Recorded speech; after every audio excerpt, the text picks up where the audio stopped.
Hey folks, how are y'all? I want to talk about this here painting here. What you're looking at is a guy, African American, coming back from the Revolutionary War, 1816. I think that was the Revolutionary War. I don't know. I got notes on it and stuff, but I don't keep all of this stuff in my memory and stuff, and I'm not gonna sit up here and write this stuff out. I'm just gonna wing it right here and tell you what's on my mind. Um, this is a guy in the bubble, and what's reflected is the place where George Floyd got murdered. Right, that's the scenery right there. You could Google it and you'll see the building and the food place, and right here I think it's where it happened at, or right there or something. Then you got redlining. Okay, I put a red line through it. And you got the Green Handbook, and you got Jim Crow stuff that people who were probably born in I don't know 80s or 90s, they probably don't know about this narrative, right? You got, well, they all know about George Floyd, but they don't know too much about all of this stuff, or maybe they do. I don't know. It's not something that people really gonna be focused on or stuck on and stuff. But I created this because the narrative, for some reason, whenever there's an issue and it's public and people get to talking about it, it always goes all the way back to slavery. So I created this painting because it's just after slavery, and it covers just about everything that happened after slavery, things that affect us today. Civil rights was what? It was over with, and we got rights in what, 1964, and then 1965, and you got people like my mom and people like my grandma who were born in the 50s. Grandma was born in the 30s and stuff. These people are still alive. But then you got this case for reparations for all of this stuff that happened to us, and that argument in that case went back to slavery. And the guy, I think his name was Coleman, was he ended up winning that case, and he was against it, and he was supposed to be African American, but his argument was that all of these people from slavery are dead. And I'm like, well, all of the people from the Green Book and Jim Crow and redlining and all of this stuff are not dead. They are our grandparents. They are our parents. You know, these people are still alive and they are affected. And this is like, you talk about generational wealth and stuff. We was denied all of that. But this isn't something that I focus on really too much. This is something that I created, and then it was going to be a series. And what the series is going to lead, it was going to start off with this painting here, but then it was going to lead to other paintings that talking about people in their bubbles and what they really care about, right? So you got this guy, his bubble. This might represent some black person that's focused on these issues and that's defending the black race and stuff. But then you got other members of the same race who bubble might be video games, whose bubble might be music, whose bubble might be something else. And then you got Africans and other countries and stuff who have a whole different narrative, who have a whole different struggle, and they bubble and stuff, and they don't know nothing about all of this stuff that's going on, that went on back in the past, and America. I also created this painting because I want people to consider the source, consider the background. People, even though this has affected a lot of people, some people it did not affect. Some people who are African American, none of this stuff affected them. They all succeeded despite what was going on.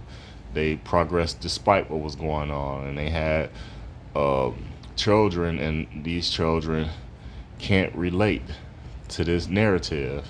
They unaffected by this narrative. So I think it's a pretty good painting. I think it's something that's talking about somewhat today's struggles with African Americans instead of taking that narrative back to slavery.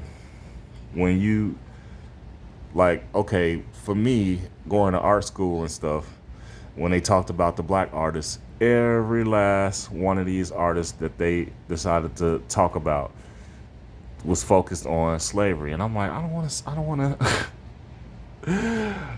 to sit in the classroom full of other races and stuff and talk about this shit. I don't.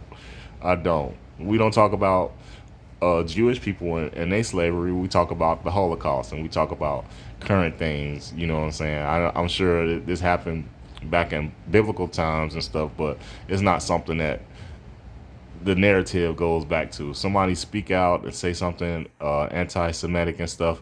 The argument stays on that issue, and they eliminate that that person or whatever they talking about. They don't go back to slavery and stuff.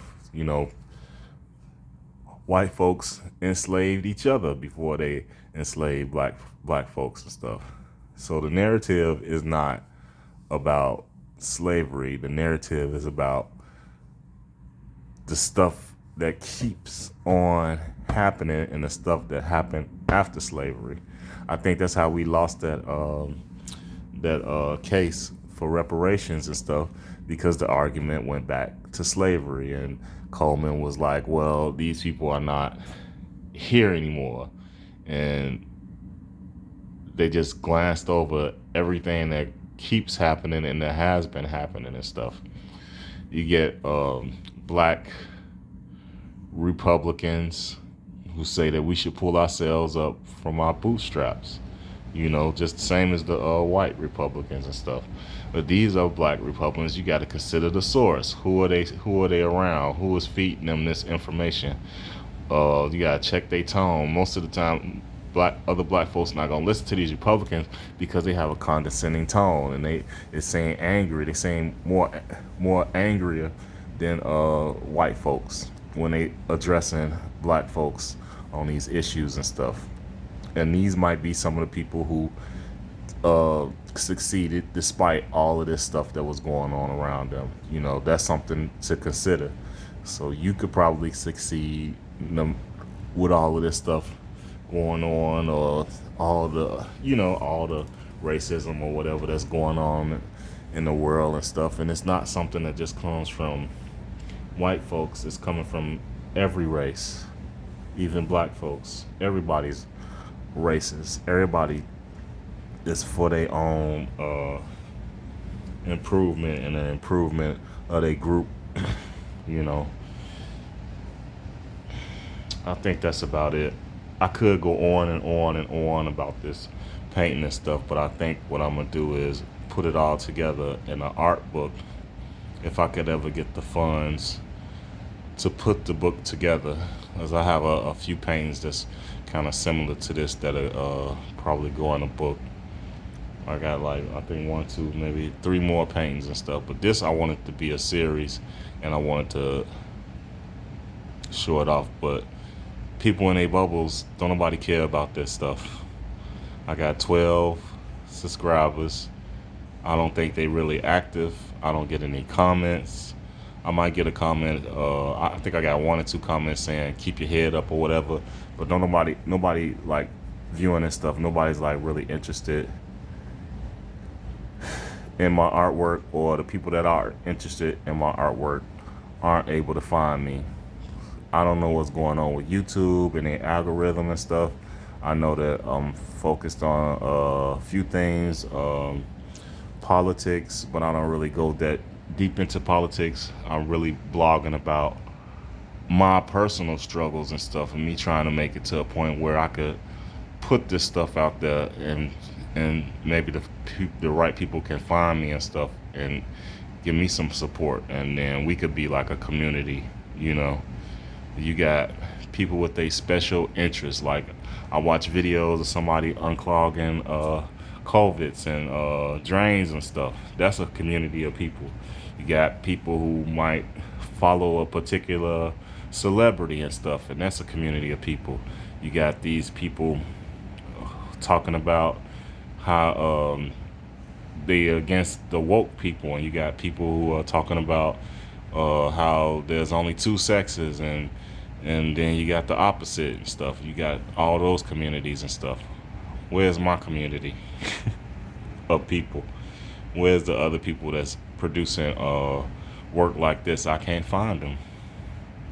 You know, it's all about bubbles, bubbles. I think that's it. This is my second time doing this, my second go. I don't want to spend too much time on this. I got I got my own personal problems and stuff. So that's that.